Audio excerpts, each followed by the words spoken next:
Welcome to a new Tech Solutions video. Today I will teach you how to make a PDF. So if you want to learn how to do this, stay until the end of the video where I will show you how. There are two ways to create a PDF.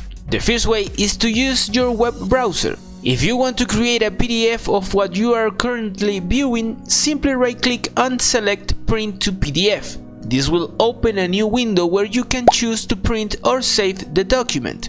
If you choose to save, the document will be saved to your computer as a PDF. The second way is to use a Word document. Click on the File tab and then click on the Export option. You will see a button that says Export to PDF. Click on this button and choose where you want to save the document. Click on Save and you will have created a PDF. I hope this tutorial has been helpful. If so, subscribe and give us a like. I will see you in a next Tech Solutions video.